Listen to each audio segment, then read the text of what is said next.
मनसे अध्यक्ष राज ठाकरेंनी अभिनेता विवेक ओबेरॉय आणि आर माधवन यांच्या दुबईतील वास्तव्यासंदर्भात सवाल उपस्थित करत नवा वाद निर्माण केला।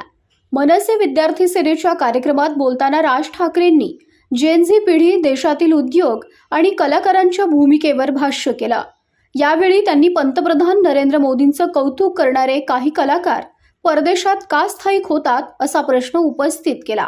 देशात विकास होत असल्याचा विश्वास आहे, देशावर प्रेम आहे, तर मग हे कलाकार कुटुंबासह दुबईला का राहायला गेले असा सवाल राज ठाकरेंनी केला।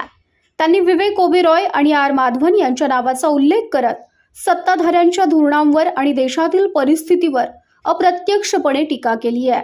राज ठाकरेंच्या या वक्तव्यानंतर राजकीय आणि मनोरंजन क्षेत्रात चर्चांना उधाण आलंय।